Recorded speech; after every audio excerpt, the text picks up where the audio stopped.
Hello friends, very good morning. कैसे हैं आप सब? उम्मीद करता हूँ अच्छे होंगे और अपनी तैयारी को सही डायरेक्शन में एग्जीक्यूट कर रहे होंगे, क्योंकि एग्ज़ाम की डेट भी नज़दीक है। तो इस लिहाज से अभी रैपिड रिवीजन का टाइम है। तो इसी को ध्यान में रखते हुए मैं आपके लिए यहाँ पे फाइनेंस सेक्शन से जुड़ा हुआ यह तीसरा वीडियो लेके आ रहा हूँ लगातार।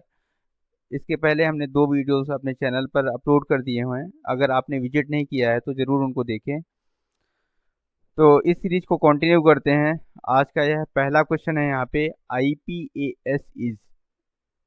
तो यहाँ पे ये क्वेश्चन पूछा गया है कई बार एग्जाम में कि आईपीएएस का फुल फॉर्म बताइए क्या होगा। तो IPAS is nothing but a integrated payroll and accounting system. So option number C is the right answer. ठीक है। इसके अलावा एआईएमएस का फुल फॉर्म भी पूछा जा सकता है आपसे। So accounting information and management system is the full form of I AIMS. ठीक है। नेक्स्ट क्वेश्चन है, क्वेश्चन नंबर सेकंड पे आते हैं। For secured authorization and authentication purpose IPAS is using. क्योंकि आईपीएएस के अंदर क्या है, आपका सॉफ्टवेयर पार्ट है और यह इंटरनेट से जुड़ा हुआ एक मॉड्यूल है। तो यहाँ पे इसका ऑथेंटिकेशन और ऑथराइजेशन सिक्योर्ड होना चाहिए। तो इसके लिए यह कौन सी प्रोटोकॉल्स को यूज़ करता है, ठीक है, ये इसके बारे में पूछा गया है। तो सबसे पहला है two factor authentication, digital signatures, password encryption, SSL and all. तो इसका आंसर हो जाएगा ऑल। ठीक है। सो ये चारों चीज़ें जो हैं एज अ सिक्योर्ड पर्पज जो है, तो इसे यूज़ किया जाता है by the IPAS. Next question पे आते हैं, क्वेश्चन नंबर थर्ड। ये क्वेश्चन भी आपके एग्जाम में पूछा गया है।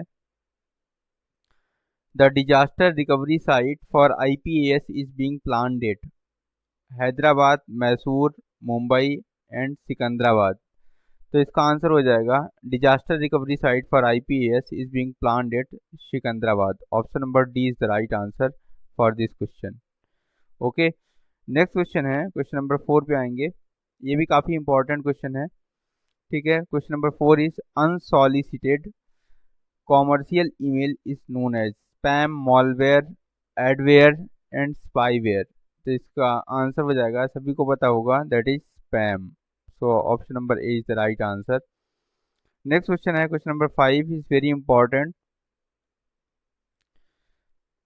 Hiding original data with modified content to protect sensitive personal और commercial data is। ये क्वेश्चन भी आपके एग्जाम में आ चुका है। Data encapsulation, information hiding, data masking and data sanitisation. तो इसका आंसर हो जाएगा option number C, that is data masking. ठीक है। तो यहाँ पे हम क्या कर रहे हैं, ओरिजिनल डाटा को हाइड कर रहे हैं विथ मोडिफाइड कंटेंट के साथ हाइड कर रहे हैं to protect our sensitive information और पर्सनल इंफॉर्मेशन। ठीक है। तो इसका आंसर क्या हो जाएगा, डेटा मास्किंग। नेक्स्ट क्वेश्चन पे आते हैं, क्वेश्चन नंबर 6। ये भी काफी इंपॉर्टेंट क्वेश्चन है। What is the right to privacy was recognised as a fundamental right under article 21 of the Constitution in a landmark decision by Supreme Court of India in। Basically article 21 की बात करें, ठीक है, that is the right to life and personal liberty की बात होती है यहाँ पे आर्टिकल 21 के अंदर, जिसका अगर हम एक्सपेंशन देखें तो बहुत ब्रॉड है। ठीक है। तो इसके अंदर एक आर्टिकल राइट टू लाइफ के अंदर एक, इसका अगर हम एक्सपेंडेड व्यू देखें तो इसके अंदर राइट टू प्राइवेसी भी इसका एक पार्ट है। ठीक है। तो राइट टू प्राइवेसी को फंडामेंटल राइट की तरह रिकॉग्नाइज करा, ठीक है, by the supreme court of India. और इसका जो जजमेंट दिया गया था, ठीक है, वह हुआ था अगस्त 2017 में। ठीक है। सो अगस्त 2017 is the right answer. Next question है, क्वेश्चन नंबर 7 की बात करेंगे। यहाँ पे पूछा गया है M&P programme is budgeted under. तो ये क्वेश्चन भी काफ़ी एग्जाम में आएंगे आपके, क्योंकि ये लगातार ट्रेंड में रहते हैं। M&P program, RSP program, works program. तो इनके बारे में आपको ध्यान से पढ़ के जाना है। पूछा है एमएनपी प्रोग्राम को किस में बजट किया जाता है। PS21 दैट इज प्लानेट 21 तो यह आरएसपी के लिए होता है, रोलिंग स्टॉक प्रोग्राम के लिए। प्लानेट 41 जो होता है वो एमएनपी प्रोग्राम के लिए होता है। ठीक है, so option number B is the right answer. Planet 42 होता है that is workshops and production units आते हैं इसके अंदर। ठीक है, प्लानेट 53 जो होता है वो बेसिकली एम्यूनिटीज़ के लिए होता है, प्लानेट 53। ठीक है, passenger and other railway users amenities के लिए प्लानेट 53 होता है। सो ऑप्शन नंबर 7 का क्वेश्चन नंबर 7 का option number B is the right answer. Next है क्वेश्चन नंबर 8 पे आएंगे। पूछा जा रहा है items of MNP costing less than 1 lakh. यहाँ पूछा जा रहा है कि items of MNP costing less than 1 lakh should be procured through. तो एमएनपी का आइटम है और उसकी कॉस्ट अगर लेस देन 1 लाख है तो उस केस में उसको कहाँ से प्रोक्योर करना चाहिए, कौन से हेड से प्रोक्योर करना चाहिए। रेवेन्यू हेड और प्लानेट 41 जो कि एमएनपी का पार्ट है, एमएनपी हेड, प्लानेट 41 हेड, और कैपिटल, और नन ऑफ द अबव।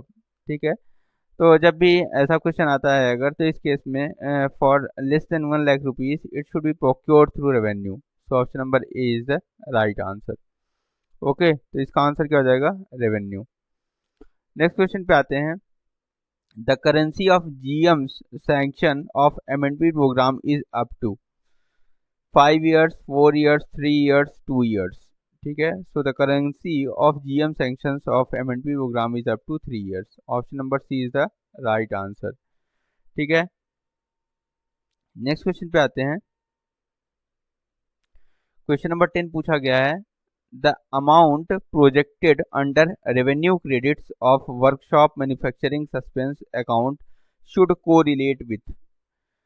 देखिए यहाँ पे बेसिकली रेवेन्यू क्रेडिट्स है, और कहाँ का रेवेन्यू क्रेडिट्स है, वर्कशॉप मैन्युफैक्चरिंग सस्पेंस अकाउंट का। ठीक है, तो दैट शुड बी को related with projections made in revenue demands under 5, 6 and 7। ठीक है, तो इसका आंसर हो जाएगा projections made in revenue demands 5, 6 and 7। So option number A is the right answer. Okay, next question पे आते हैं। क्वेश्चन नंबर 11 पूछा जा रहा है यहाँ पे material drawn from stores depot by workshop is debited to. So material drawn from stores depot by workshops is debited to workshop manufacturing suspense account. So option number A is the right answer for this question. Okay.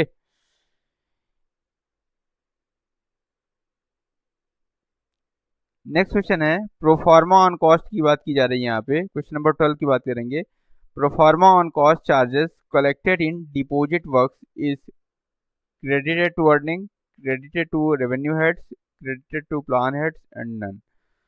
So pro forma on cost charges collected in deposit works is credited to earning. So option number A is the right answer.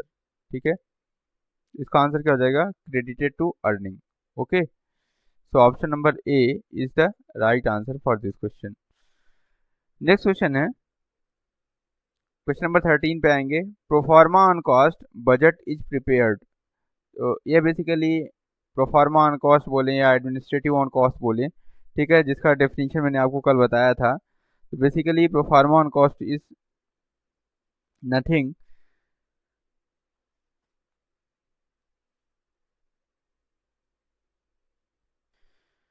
but indirect charges that is not included in the cost of the work done but should be included in the commercial costing। ठीक है, तो ऐसे जो charges होते हैं या ऐसी costing को हम बोलते हैं प्रोफार्मा ऑन कॉस्ट। ठीक है, so it is prepared annually. So option number A is the right answer. Next question पे आते हैं। Plan head related to training oblique HRD. देखिए ये प्लान हेड भी काफ़ी इंपॉर्टेंट है यहाँ पे। मैंने आपको पहले ही बता रखा है कि जब भी आप एग्ज़ाम में जाएं इसके लिए तो प्लान हेड को प्रिपेयर करके जाएं। ठीक है, तो plan head related to HRD की बात करें तो यह प्लान हेड नंबर 65 होता है जो कि एचआरडी से कोरिलेट करता है। ठीक है, so option number C is the right answer for this question. Plan head 65 is related to HRD. Okay, next question पे आते हैं।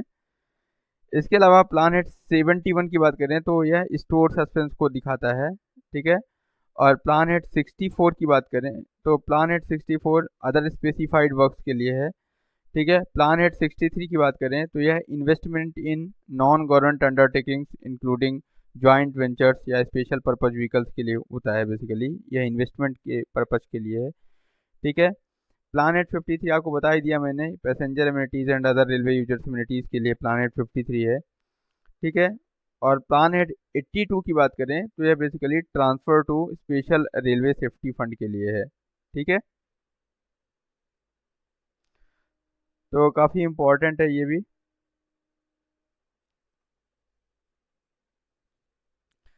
नेक्स्ट क्वेश्चन है, क्वेश्चन नंबर 15 पे आएंगे। पूछा जा रहा है urgent MNP item can be procured through. तो जो भी अर्जेंट एमएनपी आइटम्स हैं तो उनको प्रोक्योर कर सकते हैं अपन from out of turn sanctions. So option number A is the right answer for this question, out of turn sanctions, ठीक है। यहाँ पूछा गया है urgent MNP items that can be procured from out of turn sanctions.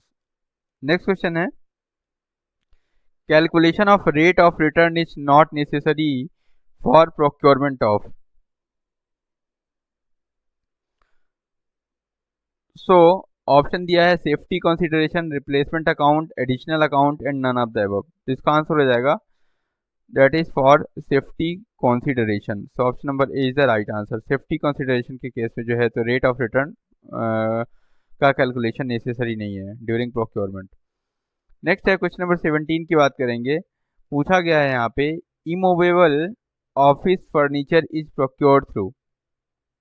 तो rolling stock program, MNP program, tools and plant and none of the above.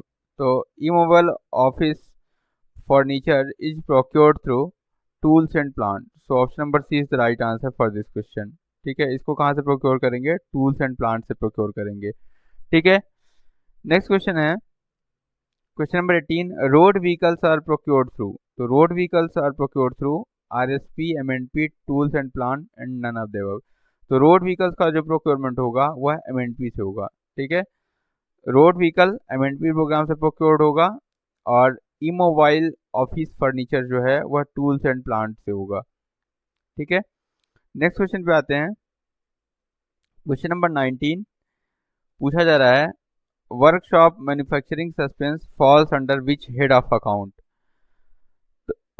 Capital suspense plan head 72, capital suspense plan head 71, capital suspense plan head 73 और none of the above. तो इसका answer हो जाएगा that is capital suspense plan head 72, ठीक है। So option number A is the right answer for workshop manufacturing suspense. Capital suspense under plan head 72 से होता है। प्लान हेड 71 मैंने आपको बता दिया स्टोर सस्पेंस है, और प्लान हेड 73 जो है वह मिसलिनियस एडवांसेस के लिए है। प्लान हेड 71 स्टोर के लिए है, ठीक है, और 72 वर्कशॉप मैन्युफैक्चरिंग सस्पेंस के लिए है, और 73 बेसिकली मिसलिनियस एडवांसेस के लिए है, ठीक है। तो इस तरह से क्वेश्चन नंबर 19 हो गया। क्वेश्चन नंबर 20 की बात करेंगे, एक बार देख लीजिए। यहाँ पे पूछा जा रहा है in the account office the estimates are verified to see the. Option दिया है propriety of expenditure, option B दिया है incidence and classification of charges, option C दिया है competency of sanctions and option D दिया है all of the above. While looking these option we can choose directly all of the above, ठीक है। सभी options जो है यहाँ पे वैलिड लग रहे हैं, ठीक है। तो estimates are verified to see propriety of expenditure, ठीक है, incidence and classification of charges and competency of sanction. Next है क्वेश्चन नंबर 21 पे आएंगे। Cost of material drawn from other workshop is booked to. तो cost of material drawn from other workshop is booked to that is workshop manufacturing suspense account. So option number A is the right answer, ठीक है। Next question पे आते हैं। Question number 22 की बात करेंगे। पूछा जा रहा है wages of workers in the workshop are primarily booked to. Option दिया है workshop manufacturing suspense account, revenue, stores account and none of the above. तो wages of workers in the workshop, workshop के अंदर जो भी वर्कर्स हैं उनका veg जो होता है इज प्राइमरली बुक टू। तो इसका भी आंसर क्या हो जाएगा, वर्कशॉप मैन्युफैक्चरिंग सस्पेंस अकाउंट। ठीक है, so option number A is the right answer. Next question है क्वेश्चन नंबर 23, काफी इंपॉर्टेंट है। पूछा जा रहा है closing balance under workshop manufacturing suspense account indicate. तो यहाँ पे क्लोजिंग बैलेंस जो होता है under workshop manufacturing suspense account वह इंडिकेट करता है that is work in progress को। ठीक है, so option number B is the right answer, that is work in progress. ठीक है, नेक्स्ट क्वेश्चन पे आते हैं। पूछा जा रहा है question number 24, that is the process of collecting, evaluating, analysing and booking of charges for works done is reviewed through. तो यहाँ पे यह जो प्रोसेस होती है कलेक्ट करने की, वैल्यूएट करने की, एनालाइज करने की, ठीक है, और जो भी वर्क हुआ है उसको अंडर चार्जेस बुक करना, तो that is reviewed through a workshop manufacturing suspense account. तो इसको रिव्यू किया जाता है through workshop manufacturing suspense account के द्वारा, इसको रिव्यूज किया जाता है। ठीक है, so option number A is the right answer. ठीक है, वर्कशॉप मैन्युफैक्चरिंग सस्पेंस आपको बता दिया कि यह प्लान हेड 73 का 72 का पार्ट है। ठीक है, तो प्लान हेड 72 के अंदर आता है हमारा वर्कशॉप मैन्युफैक्चरिंग सस्पेंस। ठीक है, नेक्स्ट है क्वेश्चन नंबर 25, इसको हमने कल देख लिया था, एक बार और देख लेते हैं। पूछा जा रहा है the document which is the authority for the shops to undertake manufacture of component or assembling for which it is issued is called। तो इसका आंसर क्या हो जाएगा, रूट कार्ड। ठीक है, एक बोनस टिप्स के तौर पे एक क्वेश्चन मैं आपके सामने रख रहा हूँ यहाँ पे कि ओईएम वर्ड आपने सुना होगा। ओईएम का मतलब क्या होता है, तो OEM is nothing but a original equipment manufacturer. ठीक है, तो original equipment manufacturer is a OEM. एक एग्जांपल के तौर पे मैं आपसे बात कर रहा हूँ, जैसे माइक्रोसॉफ्ट का नाम सुना होगा, एक बहुत पॉपुलर कंपनी है। ठीक है, जो कि विंडोज़ ऑपरेटिंग सिस्टम जिसने बनाया हुआ है। ठीक है, तो basically Windows operating system for use by OEM computer manufacturer by the bundling of Microsoft Windows. तो जितने भी कंप्यूटर मैन्युफैक्चरर्स हैं, चाहे वो एचपी हो या फिर आपका एचसीएल हो या फिर कोई भी कंपनीज हो, तो बेसिकली वह उसका जो विंडोज़ ऑपरेटिंग सिस्टम है उसको यूज़ करती है। ठीक है, तो ओईएम मतलब कहने का मतलब क्या, मार्केट में जो सेल हो रहा है वह सेल हो रहा है आपका लैपटॉप या कंप्यूटर एचपी या फिर उसके नाम से हो रहा है, लेकिन उसका ओरिजिनल इक्विपमेंट मैन्युफैक्चरर जो है, मतलब उसमें जो पार्ट्स लगे हुए हैं जैसे वह विंडोज़ ऑपरेटिंग सिस्टम, ठीक है, तो वह किसका है, बेसिकली माइक्रोसॉफ्ट का है। ठीक है, सो ओईएम का नाम याद रखिएगा, that is original equipment manufacturer, या ODM that is a original design manufacturer. ठीक है, तो thanks for watching this video, have a nice day. अपनी तैयारी को सुदृढ़ रखिए और परफेक्ट रखिए और जल्दी से रेलवे ऑफिसर्स के पद पर चयन कीजिए। Thanks for watching this video, have a nice day.